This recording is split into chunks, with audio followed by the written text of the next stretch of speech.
Testing.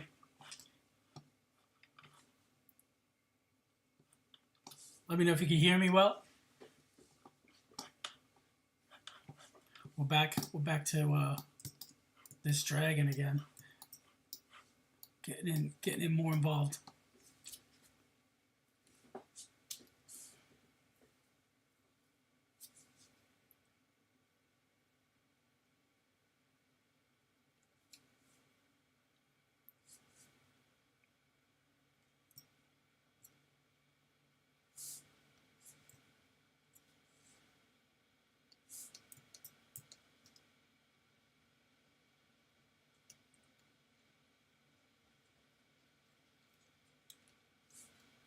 Hey, Jojoba, what's going on?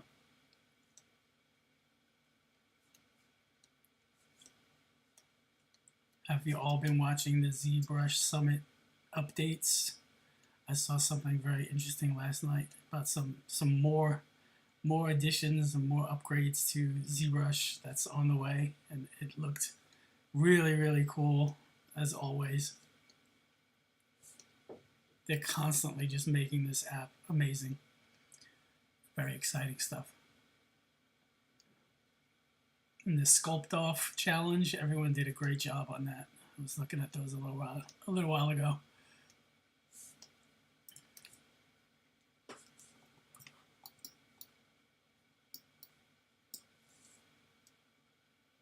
Yeah, those bevels, man. The bevels are sick. I'm not a hard surface guy, but that's mostly because the Z Modeler tool is just so hard for me to grasp. But that looked pretty simple. That bevel thing looked pretty easy to use, and it could be a good way to get me into a hard surface. It looked like it got really great results really fast with minimal effort, and that speaks to me, and I'm sure that speaks to lots of people.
Just giving these spikes a little bit of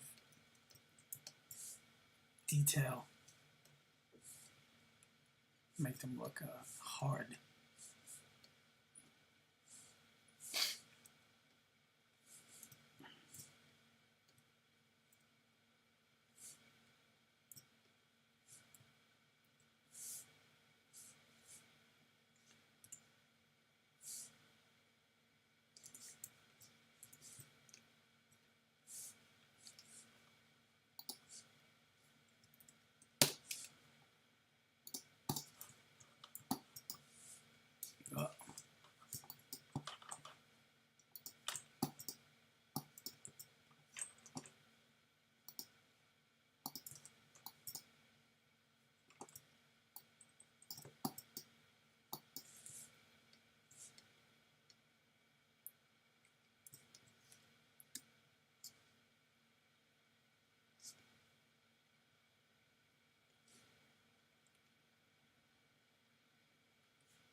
I had placed these in last time I was on. And now I'm just using that trim dynamic brush to give them just a little bit more of like a stylized, hardened look, instead of it just looking so like a piece of candy.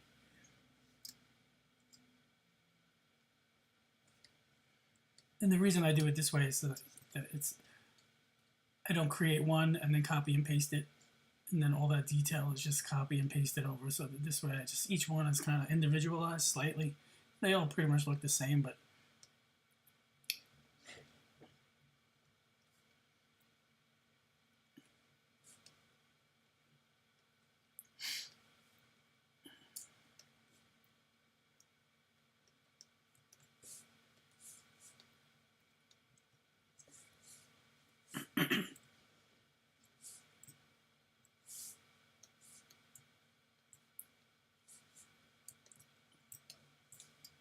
see on this, I'm not really going for like that super realistic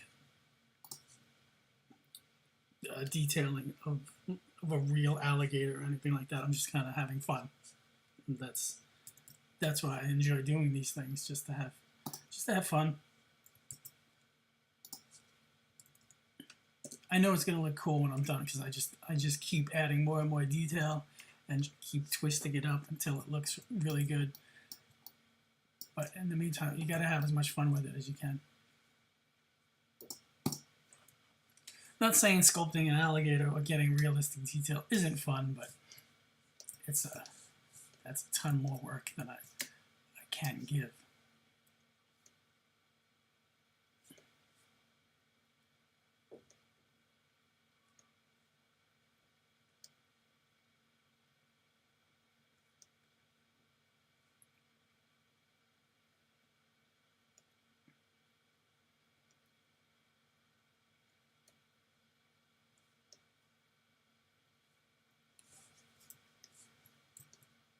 How you doing, Arzane? Forgive me if I mispronounce words. I'm very good at messing things up like that. Names.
I did want to fix the wing fingers from last time.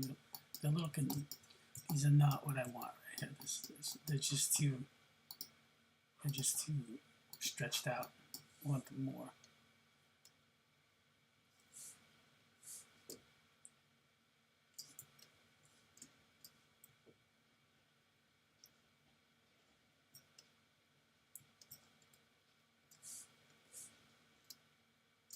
I guess straightened.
No alphas yet.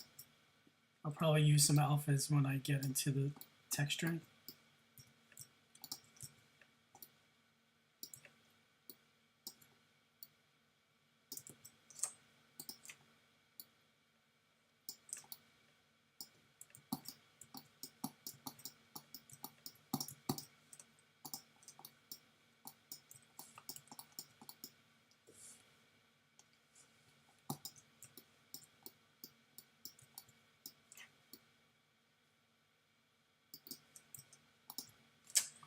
That feature that they showed where you could have different view sets. You could look at like a certain amount of subtools at a time that of your choosing.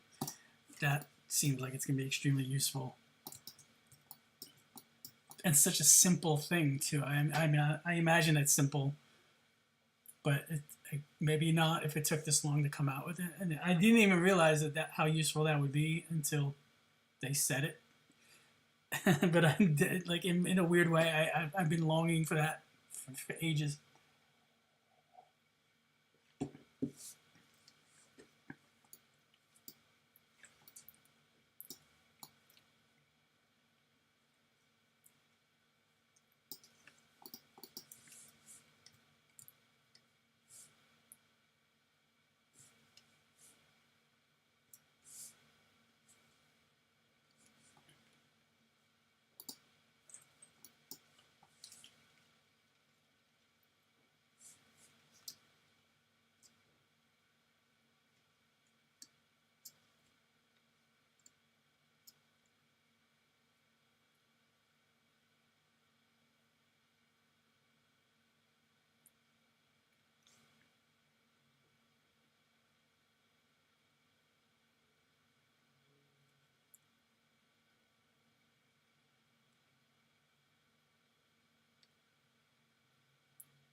Take care.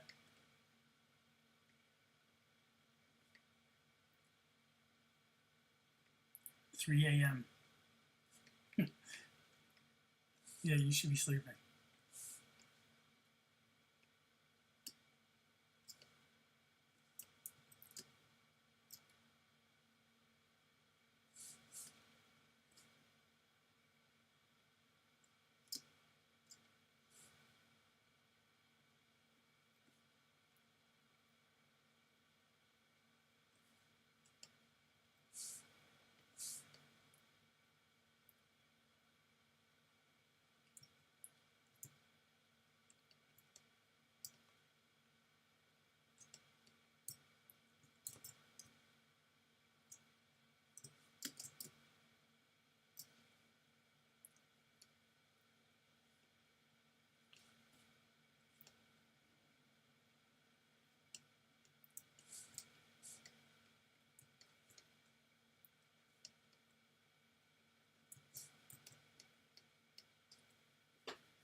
What's up, Alex?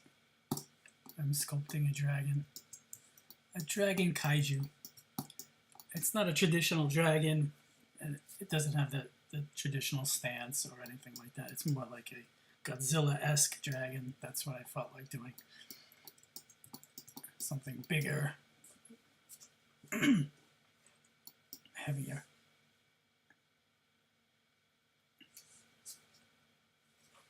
This sort of man in suit feel.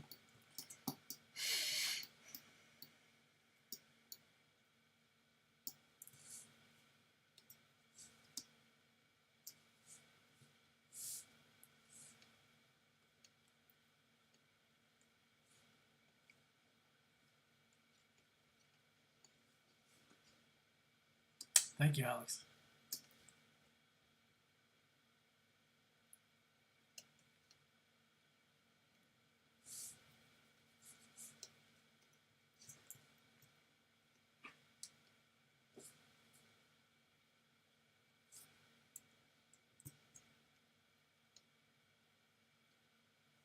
Let's see.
I feel like those wing back muscles have to be pretty damn big to be able to wield anatomy that big. Just get this more thickness in there.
I render I do renders in ZBrush a lot, but I like to do them in KeyShot lately because I think KeyShot is very user-friendly and yields really good results really fast, like I was talking about earlier. Yeah, so it depends on what kind of look I'm going for. Um, I don't know how to use all the settings in ZBrush yet. So when I do render in ZBrush, it tends to look painterly. The way when I'm done with everything that I do, it always looks kind of painterly, or like an illustration. And then in Keyshot, I could keep things looking very cinematic, like almost like a frame from a movie. And I like to be able to have that versatility. Like if I'm in the mood for one, I can do that, and if I want the other one, then I have options. I'm sure ZBrush can render in a more cinematic way. I just don't know how to make it happen as well as I can in Keyshot.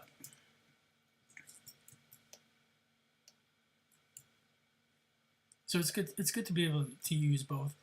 ZBrush seems to have a lot of going on in the render area, so I know it can pull off some beautiful stuff. Okay.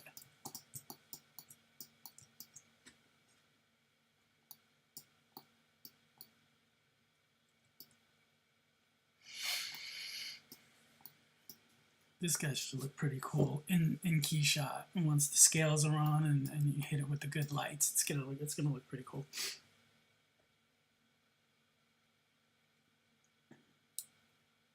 No, it's not necessary to retopo or UV. I never UV anything. That's something I need to like start doing. But for concept art and stuff like that, it's not entirely necessary. You can get away with doing a lot without having to UV. And retopo I do for my own needs, mostly so I can pose the model.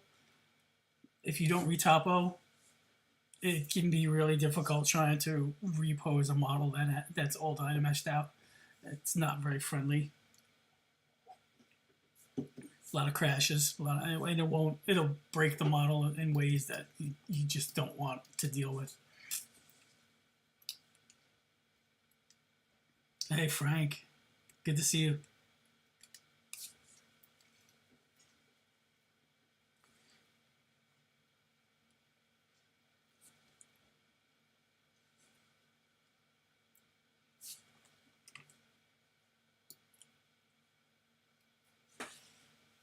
If people don't know Frank's work, he's amazing.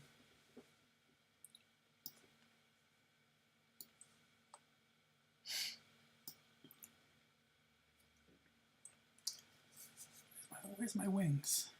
What the hell are my wings? There they go.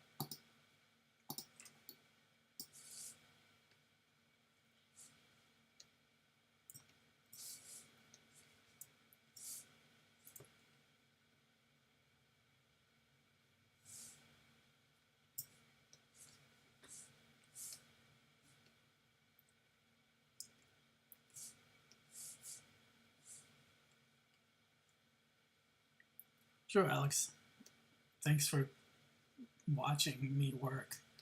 It means a lot that anybody comes and watches this.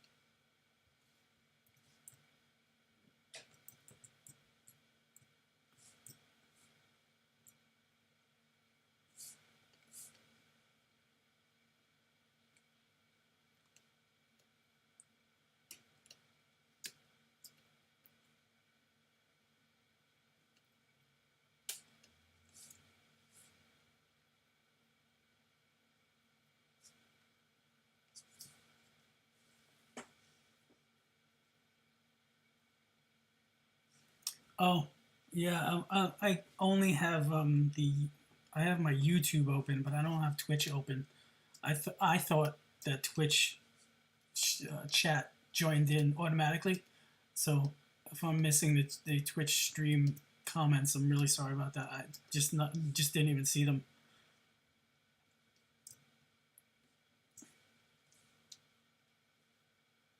Thank you, Heron.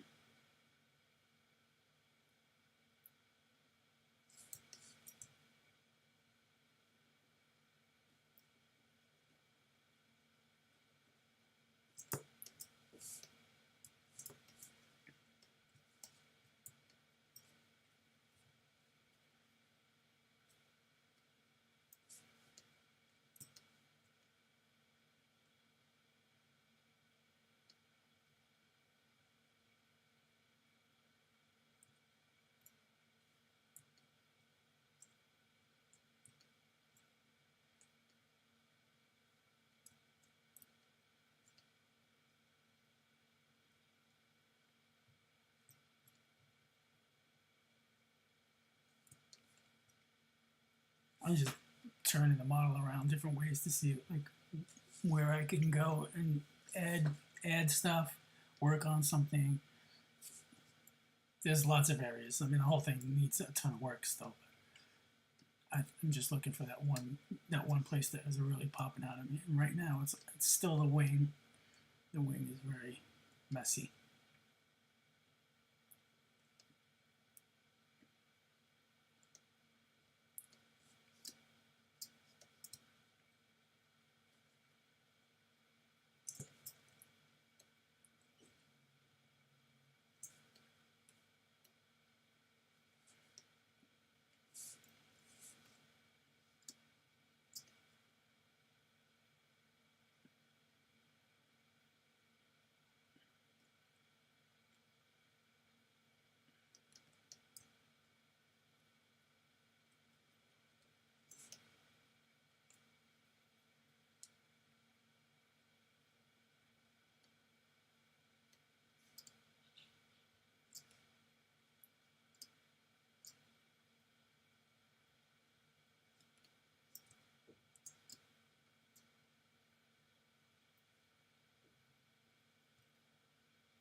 I still have that residual cough from shit like a month ago.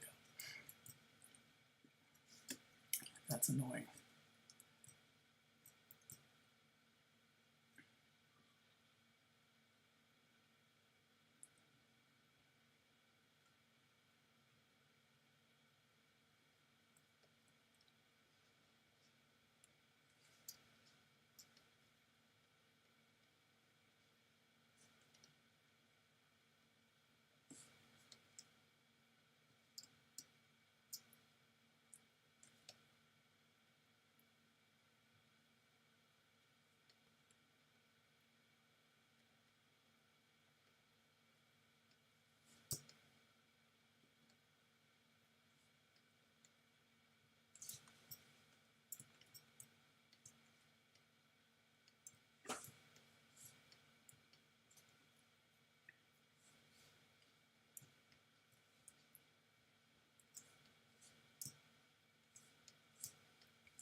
Just want to see how much. Okay. There's a lot of thickness to that wing that really shouldn't be there. There's got to be some thickness, but it can't be that thick.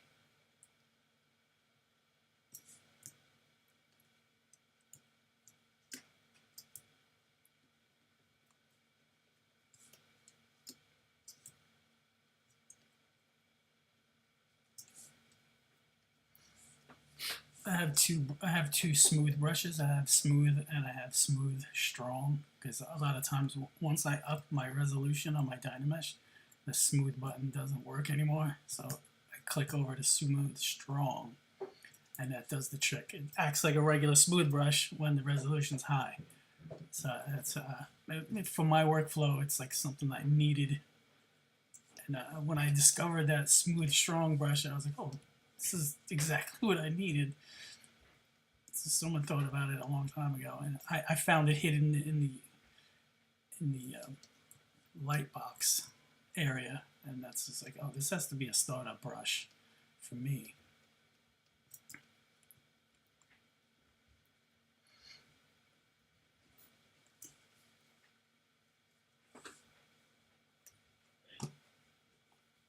What's up? What's up, Alex? I think that is. I'm doing well. How are you doing? I'm doing very, very well. Getting over being sick. We got some good jobs coming in that I'm very excited about, and I hope to be able to showcase with you at some point in the future. In the meantime, I'll be doing things like this, and hopefully people will care and keep watching.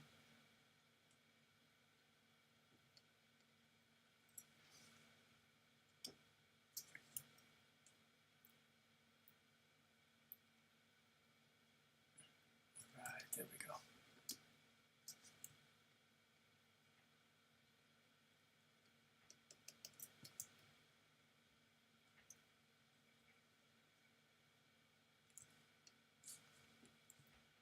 Yes, Alex, I do freelance full time. And it's a hectic lifestyle. It's either there's nothing to do or there's too much to do. There never seems to be any in between. So if anybody freelances, yeah, I'm sure you'll agree with me.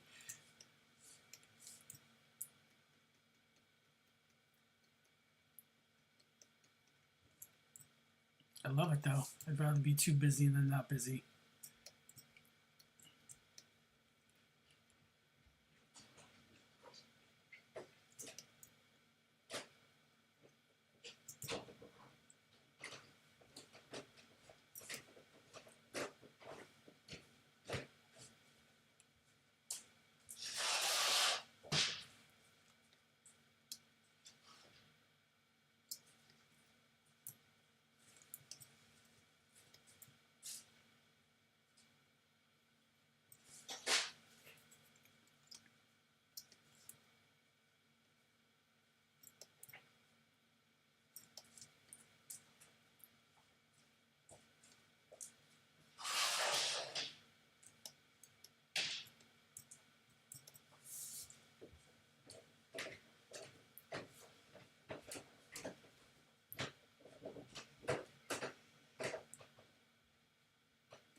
I would say major sweeping changes to a model like that, your best bet is to do that at lower divisions.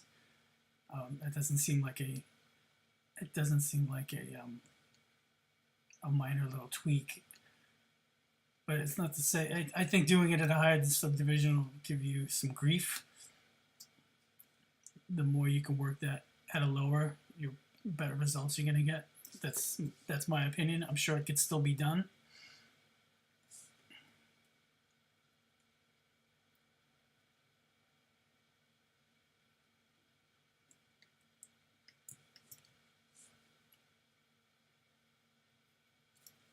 Hey, what's up, Chris? It's good to see you, man. I've been watching your progress into 3D on your social media, and you're blowing me away, man. You're doing some crazy stuff that I'm like, I don't even know how you're doing that, especially the hair. You were working on some hair, and you had like this really great likeness of a person, and I was like, wow, this guy is killing it. So good for you.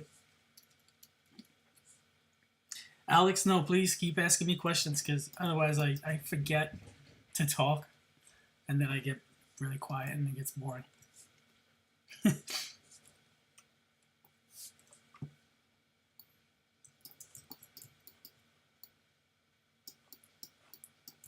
Right.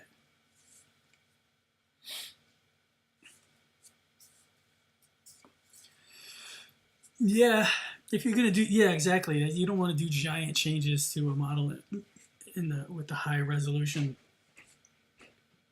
You're gonna, if you, especially if you're stretching stuff out, you're gonna want to do that low. So like you do the big stretches low, and then when you go higher, the stretches get less. There's more information there for you to deal with the stretches.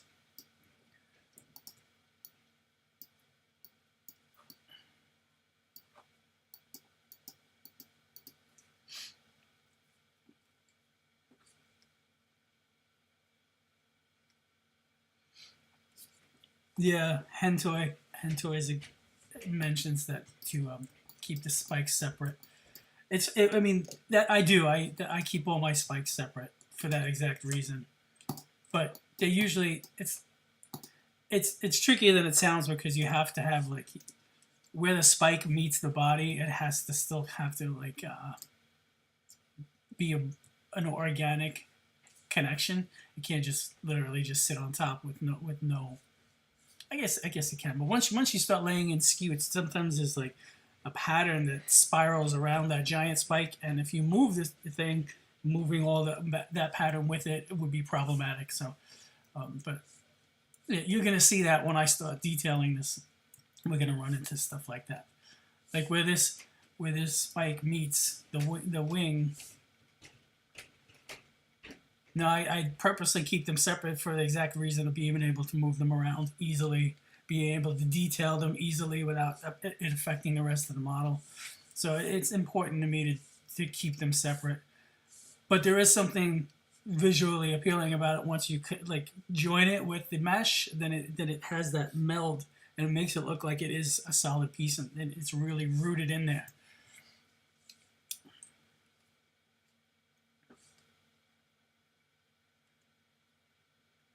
Yeah, yeah. I mean, I sometimes I even bring this.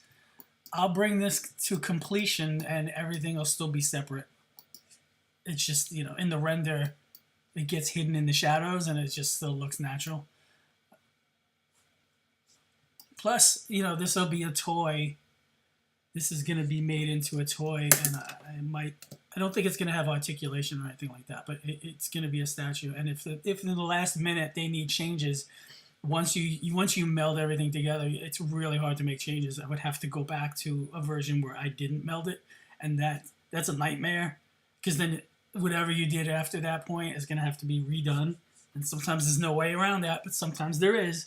And if you can work successfully without ever melding things, then you can make changes on the fly that won't give you as much grief as they would if you couldn't. But that's just the way I'm doing things for myself, and in my experience, it saves me a lot.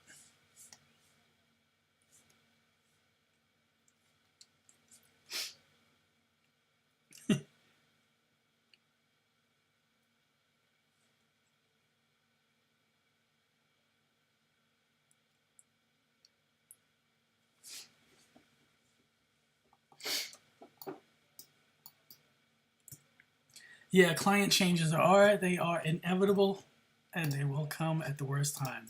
That's the nature of client changes. But you know, you just gotta hope that they know what they're talking about, and the changes are necessary.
Yes, I do use spikes. I do create brushes with VDMs and use them. It saves a lot of time and it does look really good. But a VDM, yeah, a VDM is just adding more detail to the mesh, so it is kind of rooted in there. You wouldn't. It's hard to make those changes again with the VDM. It's basically the same thing, but VDM brushes just look great. I think they're just beautiful, the results of them. So there's some great VDM sets out there on ArtStation that I've picked up over the years, and people are doing some beautiful stuff, and they come in really handy.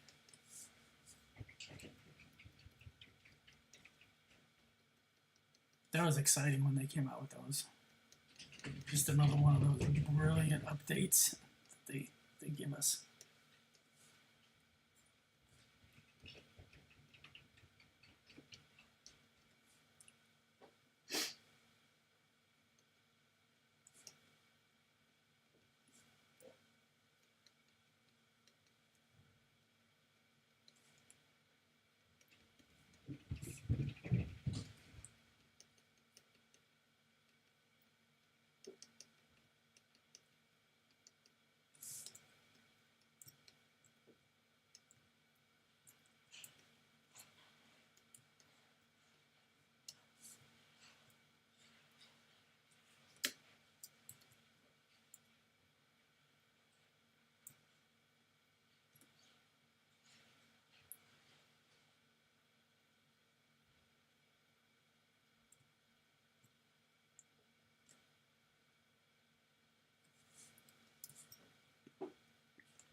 Hand toys, you just look into them. Definitely get acquainted with VDM brushes because they will help you out. I think if you're doing lots of detail,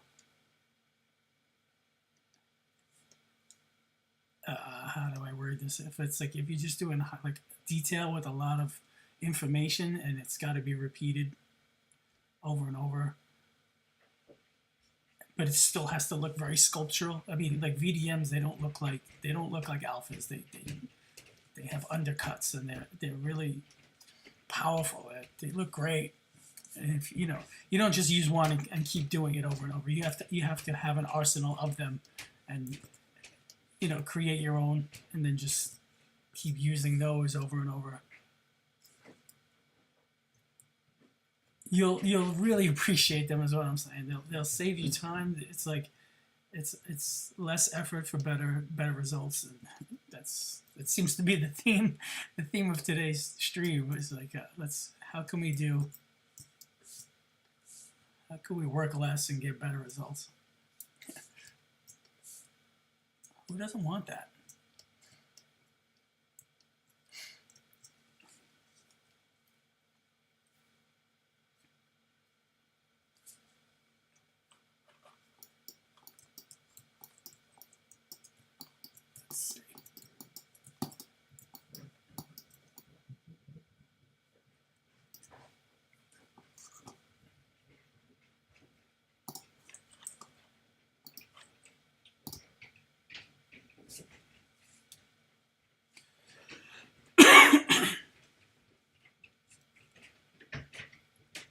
Hey, hen toys, whatever works for you is what I'm gonna say. If what you're doing is working and your clients are happy, then you got it. You got it under control. I feel like what I'm doing right now and showing to the world is like the absolute wrong way to sculpt the dragon, but it's the way I do it. And if it looks good in the end, then then who's to say you did it wrong? So now this thing total points is nearly just a little under 3 million, which is kind of heavy considering that it's Dynamesh. But I'm gonna bring it into T-pose mesh anyway. I just saved, so now I'm bringing it in, and because there's some overall proportional things I want to screw around with, and it's easier to do it in here. Now, if this was a lower subdivision, it would be really easy to manipulate, but because it's not, it's going to be a pain in the ass. It's because it's a 3 million point subtool now by itself, so it's going to give me some grief. But I really just want to screw around with the legs for a minute.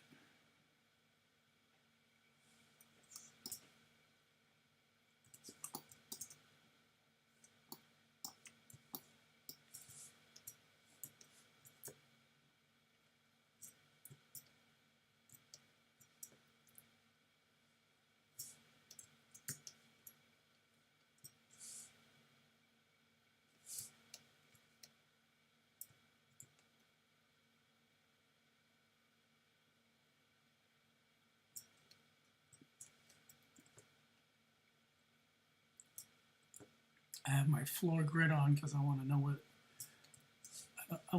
my feet are in relation to the ground and in relation to the tail when I start screwing around with it. So.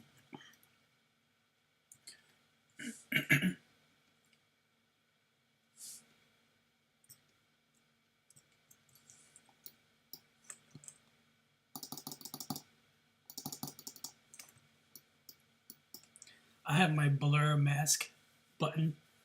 I have that out at all times because I know I can blur the mask manually while I'm using it by control whatever tapping, but sometimes it doesn't work as well as the actual button does, or maybe that's just in my head.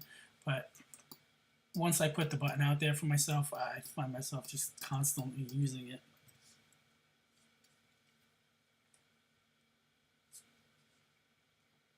Yeah, I mean, if you're doing if you're doing hard surface and not using the Z modeler tool and you're getting good results, that's amazing to me. And I know it's done. I know people can do it. I've seen Dom Queck do some tutorials of how to do it without long time ago, and he was, I know he's a genius, and his results are always going to come out good. But it was interesting to watch because it was very organically handled, even though it was coming out looking like, a robot, a machine.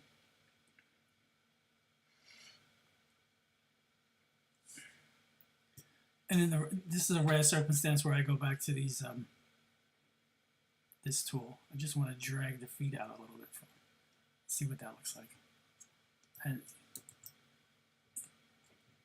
this is useful for that, but I want this to be over here. Oh, that's still good. That's cool though.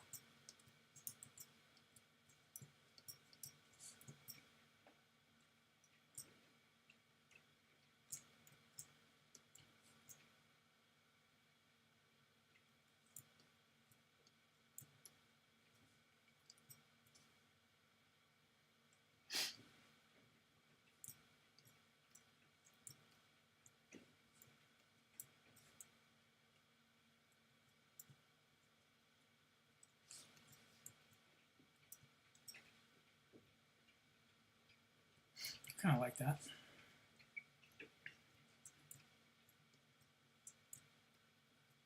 Now the feet look a little too spread out.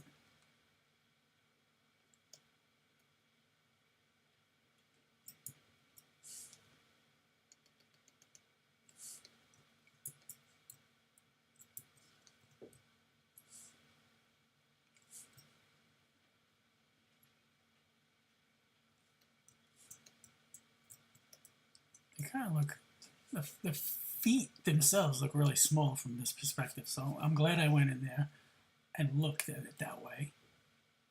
They definitely need to be a little bit bigger.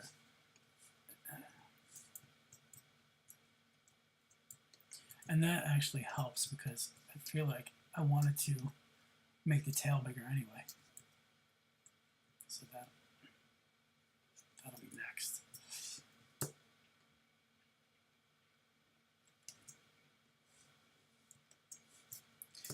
This is another reason why I like having things separated when I'm posing. I know there's polygroups, but there's also subtool groups, and you could select things on the fly really fast.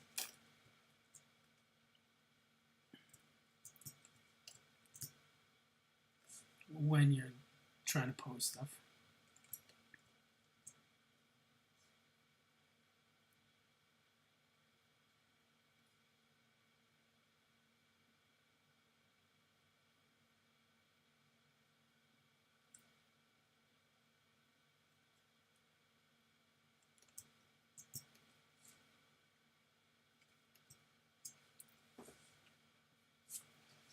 Thank you. Yeah, it does look a lot better from day one, where it looked like a bunch of hot dog meat, I would call it.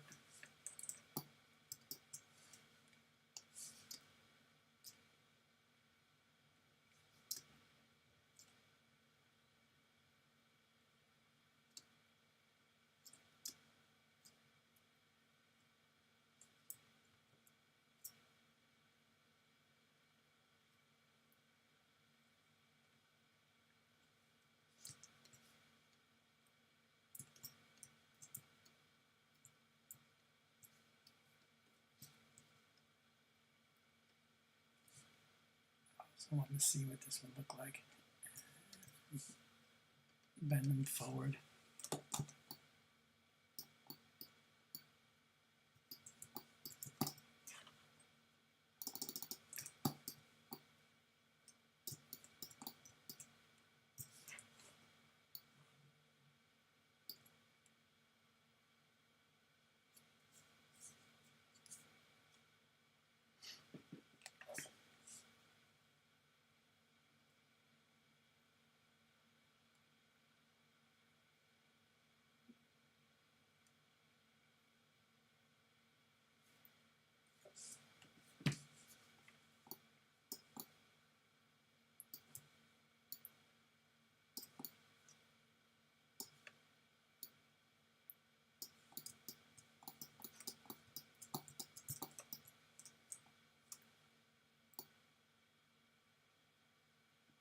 This part is so fun for me. Now, if the wing membrane was a subdivided piece instead of a Dynamesh piece, and I had several steps to it, and I put, when you bring it in here, it would be at its lowest, which would be useful to me now. It wouldn't stretch like the way it's stretching now. It's kind of, it would be a lot more organic. This is ugly. But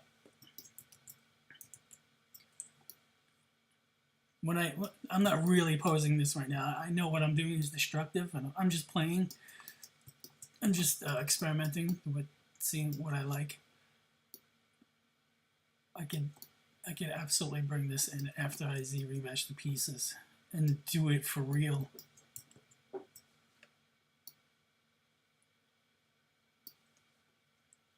I just like to see like where I can go. It's kind of cool. I'm not going to leave it there, but it's kind of cool.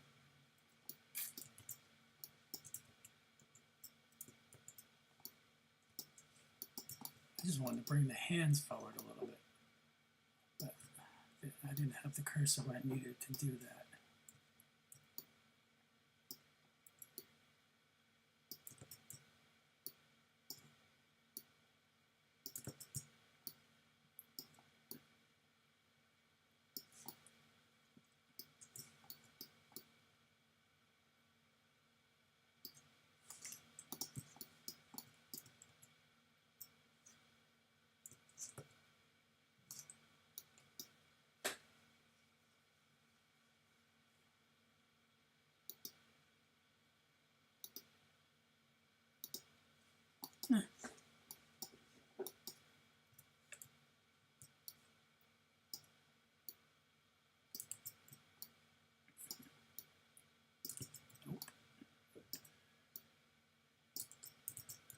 A rig would be beautiful to deal with this kind of situation, but I don't have one.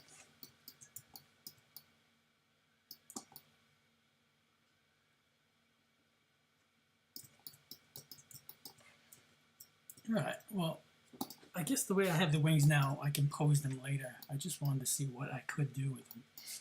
I mean, if I want them to touch the ground and have the dragon kind of put its weight on them, I would have to completely resculpt that, but It's an option as well.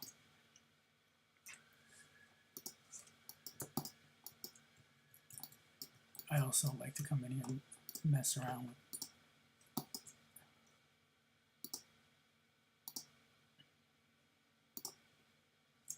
the mouth, just to see.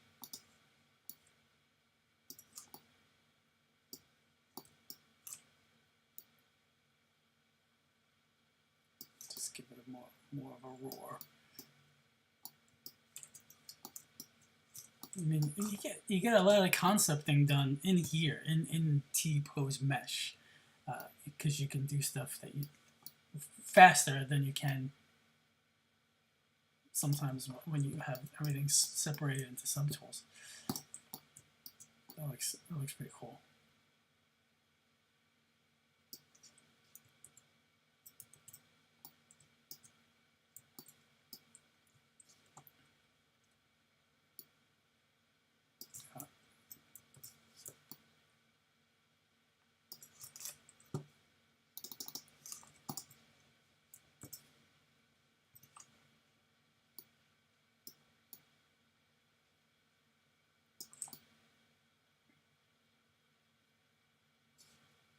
I like it. I like it. I like what's happening.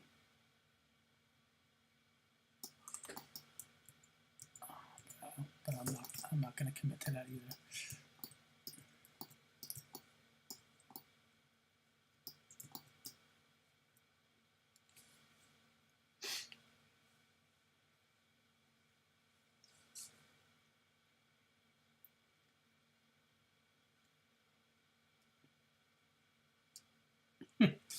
Diego, thank you very much.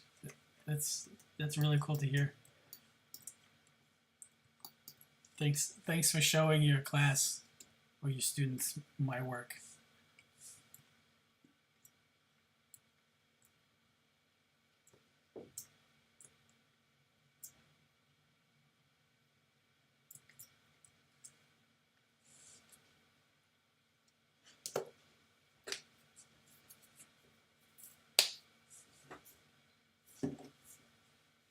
I ran out of coffee.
Yeah, I want that claw back there to look formidable. In fact, I want all of these claws to look like that. Like this will destroy you.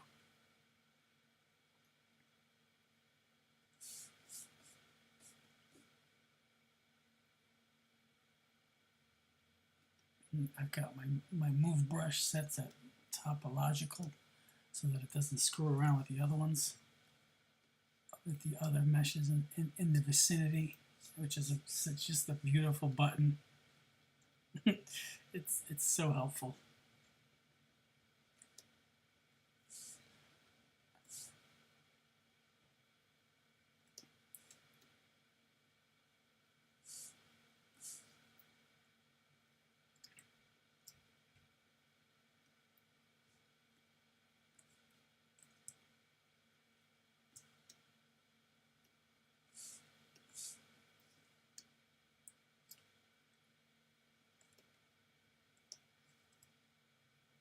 I have a UI on my ZBrush that I've developed over the years of just like when I find myself, I keep clicking it every time I work. I throw it on top, and then same thing. When I discovered you can make a palette, I made a palette and put everything I ever use in that palette, so I don't have to go digging for it. And it's a disaster of a UI, but it works for me. So and I've been using it for so long that if I sat in front of a default UI ZBrush, I would be lost. So that's kind of a dangerous thing. Like if you know you're gonna be sculpting somewhere else other than your own workstation, you better have your UI with you on your flash drive or in an email somewhere.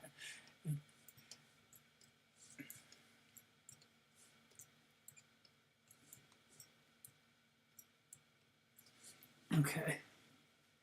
Now these hands are terrible and they need work. They're just really, really horrible. And they just need work. What's up, Alex? There's a lot of Alexes in here today.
There's a lot of intensity on these brushes.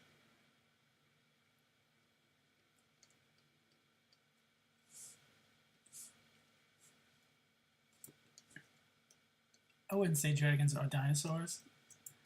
I would say they're very similar in design.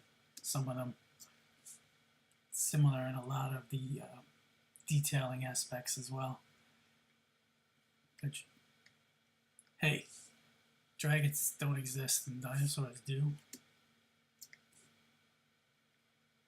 Or maybe dragons existed and we just don't know.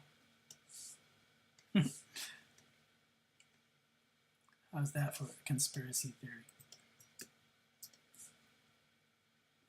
But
looks a little better.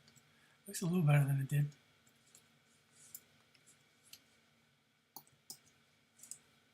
Put some webbing in there.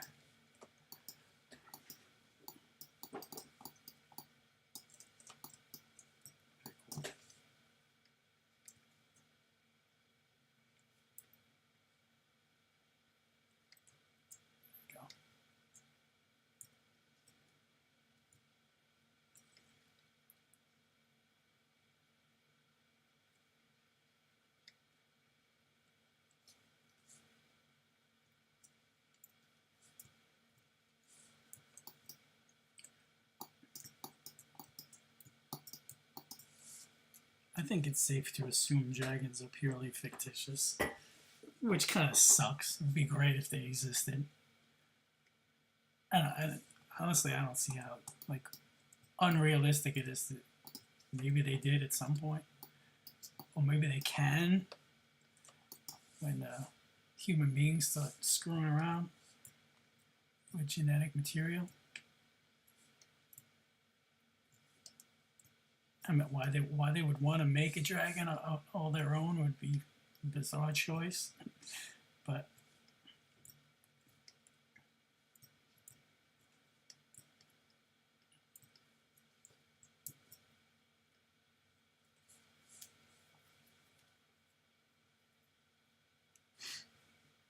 thank you, Bryant.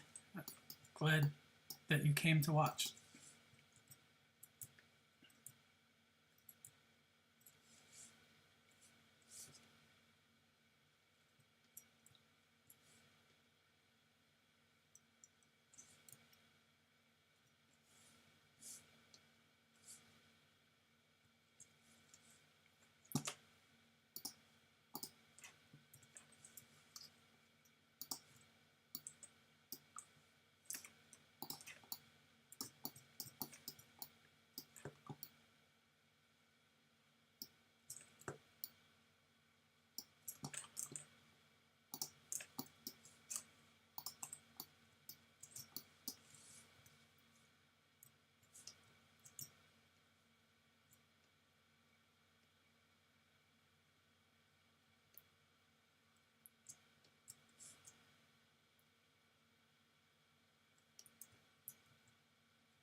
Hey, that wasn't cool.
Thank you, Alex.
thickness there because I'm getting holes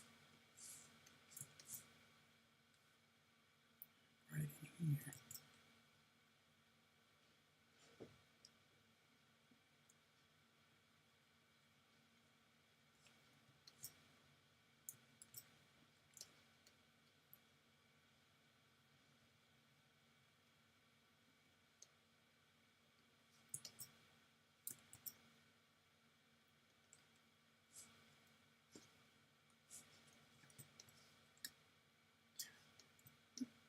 I'll show you what the topological button does.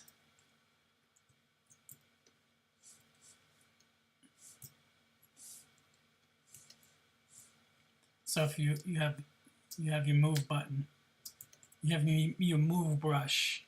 If your topological button is not on, it's moving more than just one spike. It's moving everything within the circle.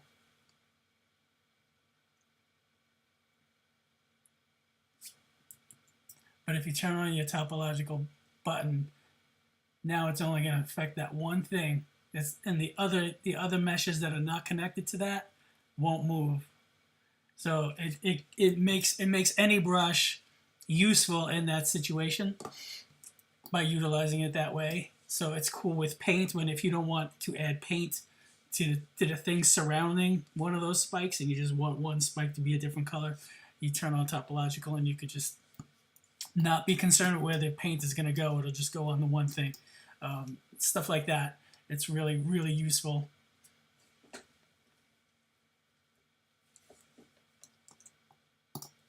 There is a move topological brush that they have, and I used to use that all the time. Then I realized I just dropped the button at the top, and now I can use it with any brush I use, which is very interesting. So let's do a test. Now I'm on the clay buildup brush, and I'm coloring. You know, I added clay to 3 of those. Let's see what happens if I turn on topological. It's only happening to that one. See, that's useful. To me, that's really, really useful.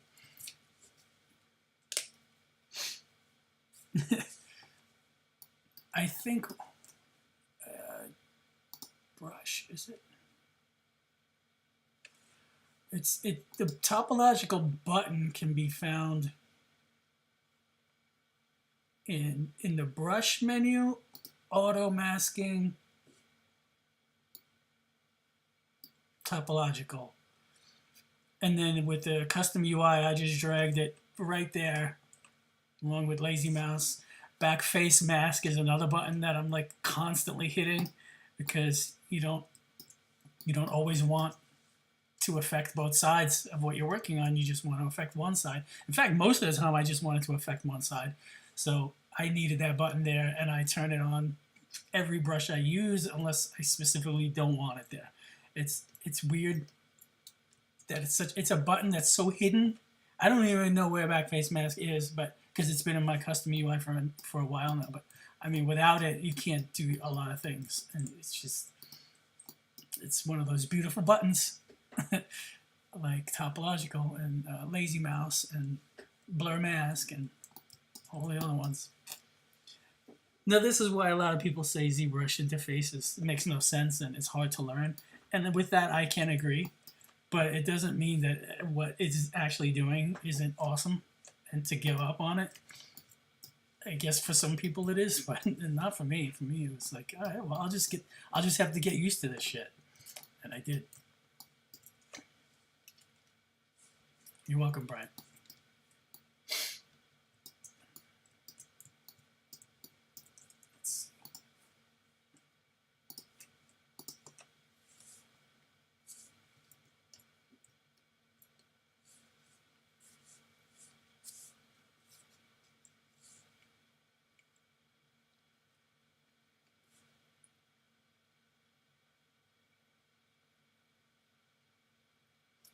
Oh God, I like this thing.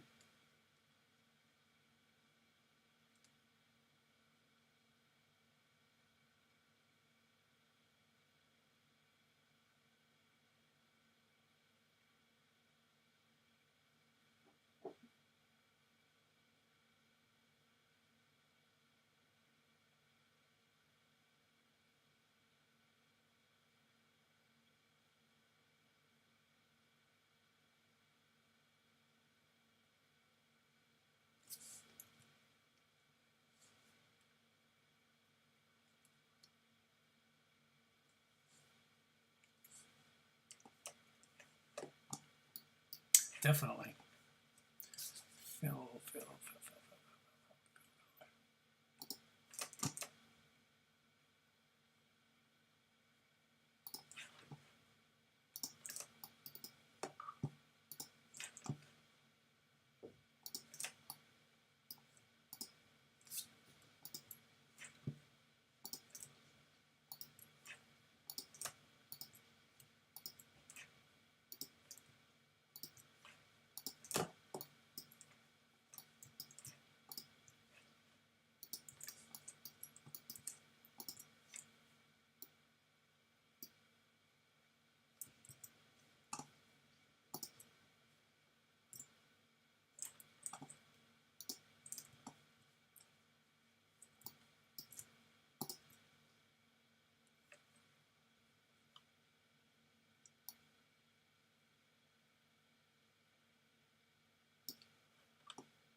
Some good YouTubers that teach anatomy.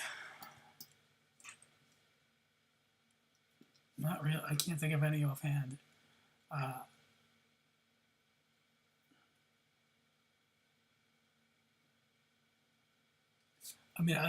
know sculptors that do anatomy, but I don't know if they're doing it all the time in tutorial videos. But if Geo Napkil is ever streaming and he's doing human beings, he's awesome.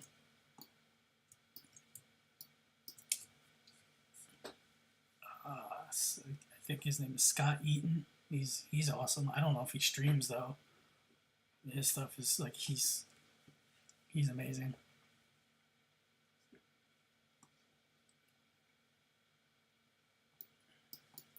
But yeah, I would just do a search and then just kind of feel out.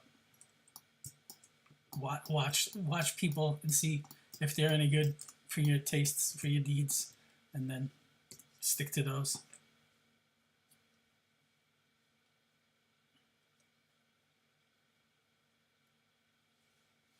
That guy Glauco, he's amazing. Anything Raf Grassetti's doing, you're gonna learn.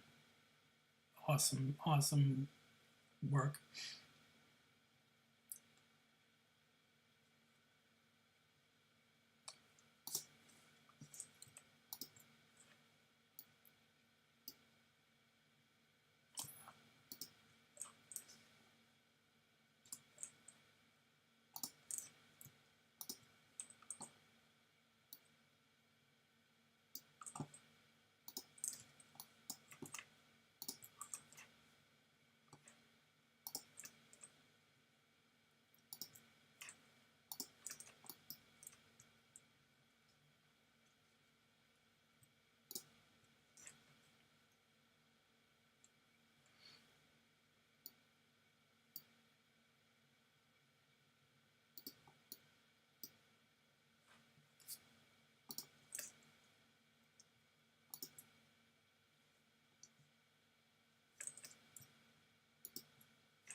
I'm just throwing some color on this just to break up the gray monotony.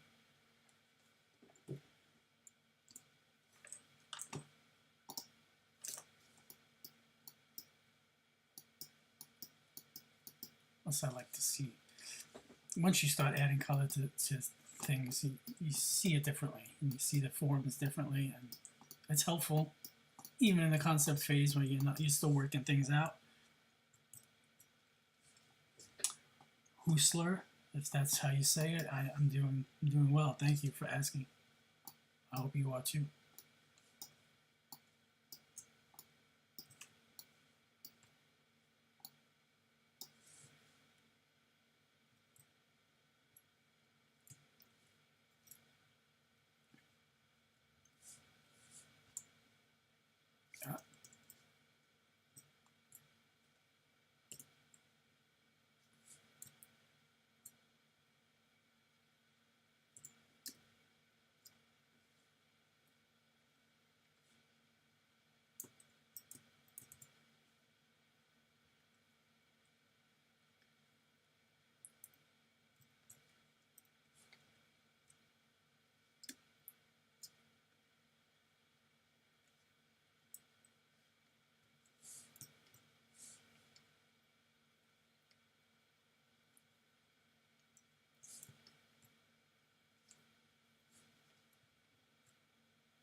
Hey, Brazil.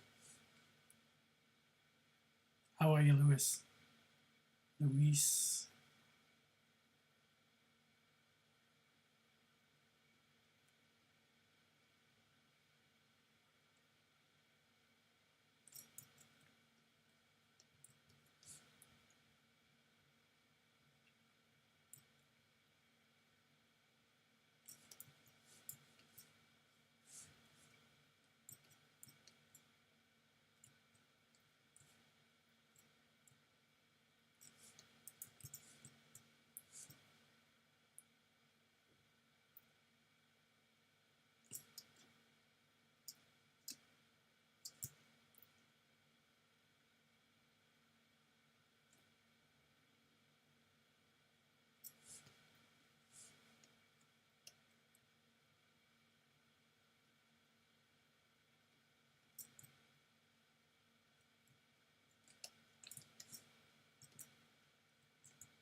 Hey, what's up, Staticus?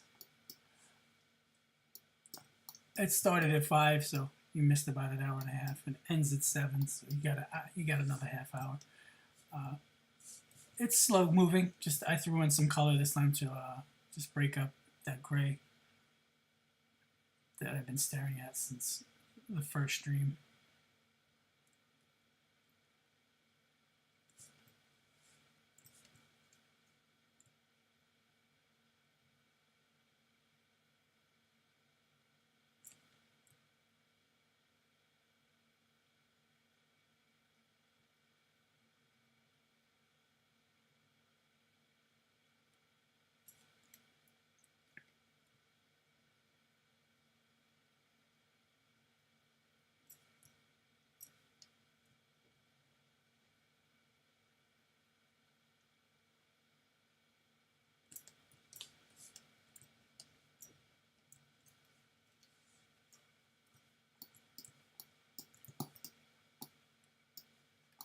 My favorite matte cap is the basic startup material gray. I don't like that red, that matte cap red that It's just, I'm just not a fan of this.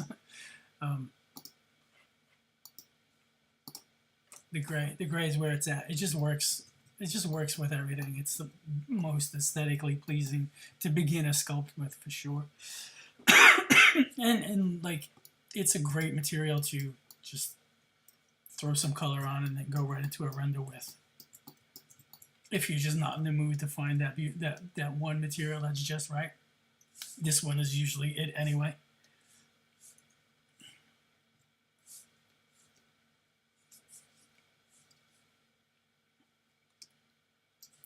So you are the red wax. You like that? I mean, I'm sure it's lovely, but I guess I stared at it for so long when I was learning ZBrush. Like, I think years went by before I realized I could change that from being the default brush, the default material. And as soon as I learned I could, I did immediately.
Thanks, man.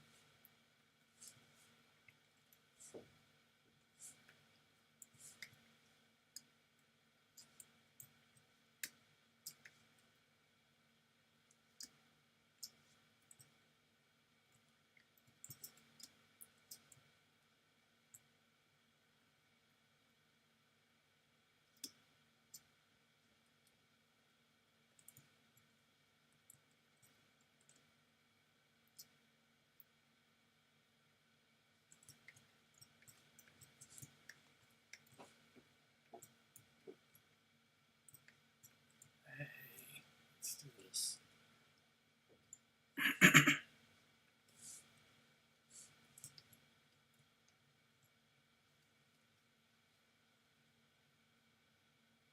No, no. Too much gaming. This is the third stream of this, so this has been like the result of 6 hours, not an hour and a half.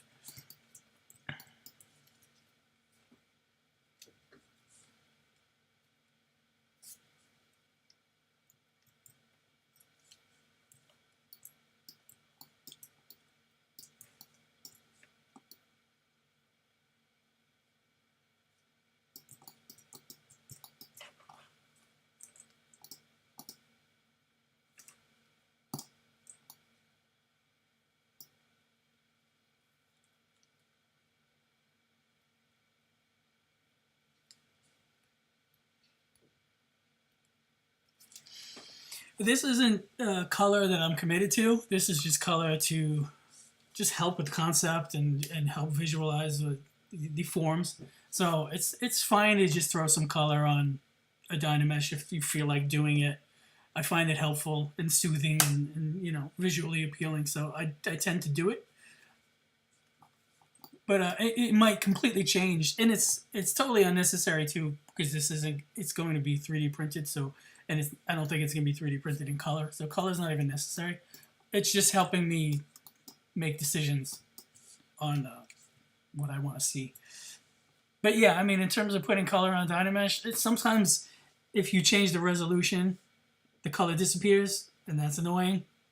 But then again, you know, but if you have to pay attention to stuff like that. Yeah, putting color on Dynamesh can be unpredictable sometimes if you're moving fast and making lots of grand changes. Keep that in mind. But there's nothing wrong with it as far as I know. It's something I will do. Something I always do.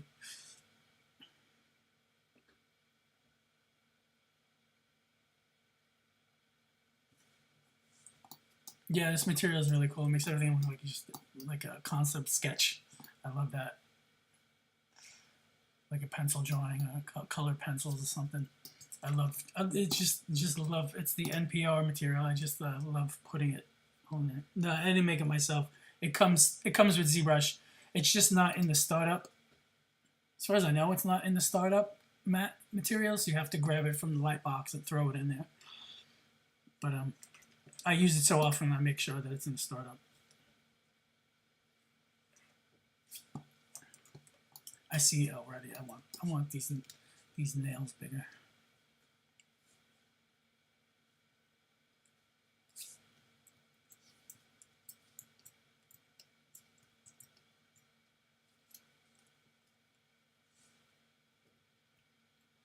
Yeah, I do want to make a render of this. I'm not sure if streaming my keyshot progress is going to be a good idea because it's slow. Keyshot once you hit OK on a render, it could take an hour or 20, or it could take anywhere from 20 minutes to an hour. And there's no stream anymore. It's just waiting for the render. But if you do want to see how I prepare a file in Keyshot, I'll stream it and I'll show you guys what I do. But I can't actually yield a really good render without it wasting a lot of time.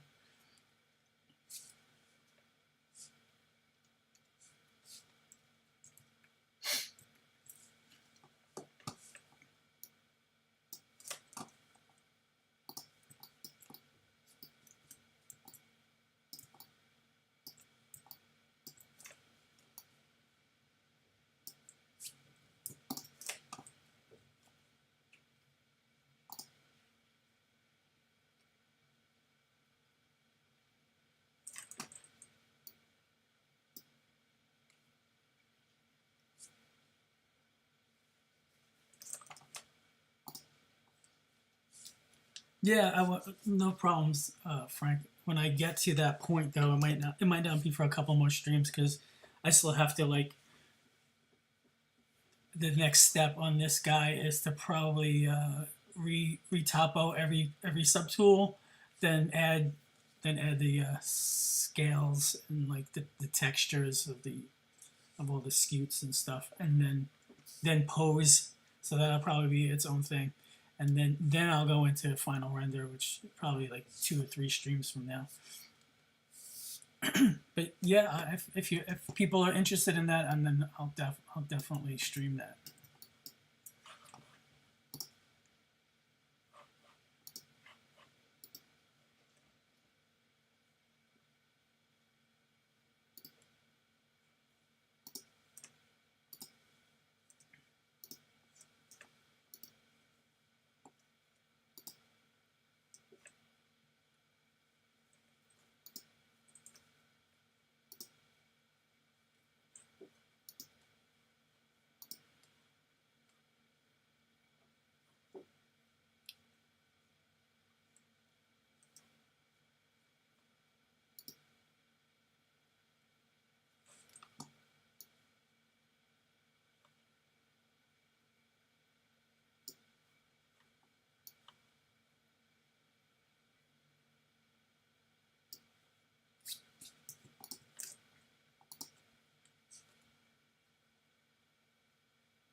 It's starting to look kind of good. I mean, for a really early in the sculpting phase to get a good render out of it.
Like there's so many things that would like color alone, poly paint alone would enhance this model like by 50% and just make what's really going on here come to life.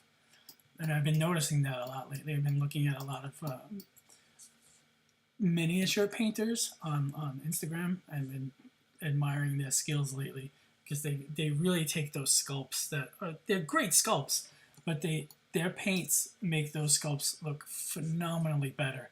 It just looks like a piece of illustrated work come to life. The way they paint them and they add the layers and they add the highlights and they add everything with it, and it's not strictly relying on the sculpts details to make it look good. It's not like just filling it with color and the sculpt makes it look good. It's the paint really enhancing the forms that are there, almost to like a degree where it makes the sculpt almost unnecessary with all that. It's just amazing what they do and how they do it. They're so quick with their hands, and the skill it takes to pull that off is amazing. But I've been thinking a lot about that because I've been doing a lot of 3D printing, and to have someone paint it with that much skill and love would be amazing, but then I wouldn't be able to sell it because it would just be, I would fall in love with it and not want to sell it, or it would be too expensive to do a piece with that much put into it, and I wouldn't be able to sell it for cheap enough to. It's something I have to figure out how to do without it being too much work for one person or another, or how much like to put in too much money to have it done. But these are problems I have to figure out for myself. I just know that I can't always do. I can't do a paint job, especially on a real item like that. It's not. I don't have the patience. I don't know if I have the steady hand to pull that off anymore. But I do want it. I want it to exist.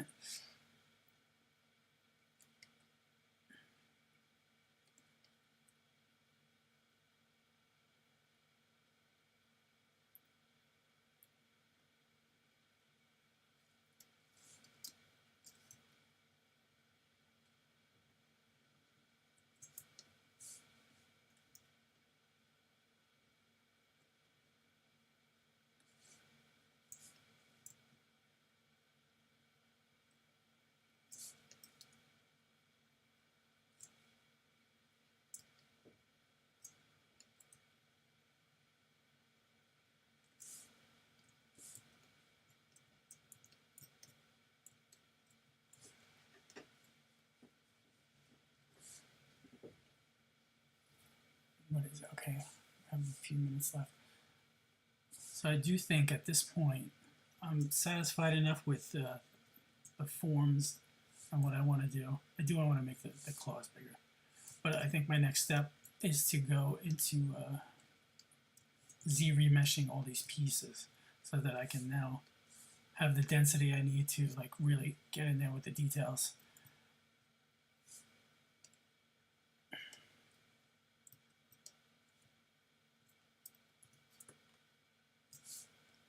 But that's very boring. So I might not do that in the stream. I might do like one piece in the stream and then have the other pieces done already. Because it takes a long time. And it's nothing exciting, nothing to see. I can do one or two pieces so that people understand the process, but then after that, it's just wasting everybody's time.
You too, Mecha Violante. Thank you.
What's up, Anthony?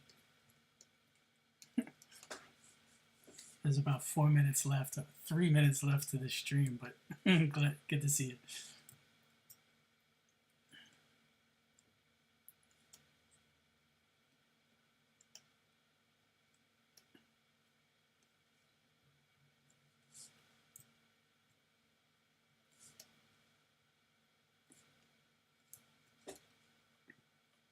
Yeah.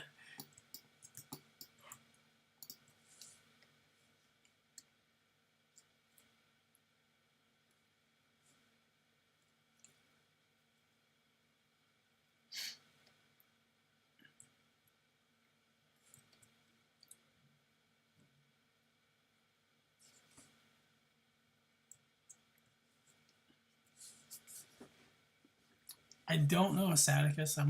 I think they still have more to announce today and on Tuesday, Paul said. So I guess we'll know then.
Beautiful.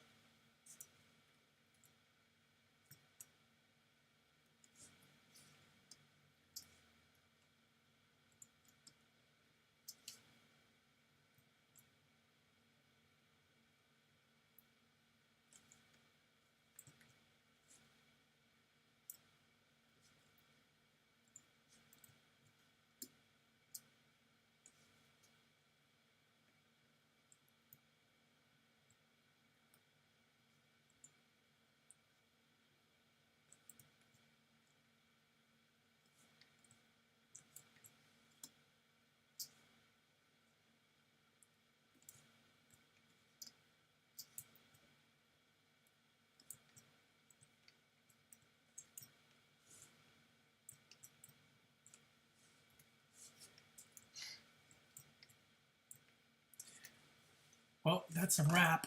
That's 7 o'clock. I'm going to sign off. Thanks for everybody who came in and watched and chatted. Hopefully I'll see you in 2 weeks. Take care, everyone. Have a great holiday.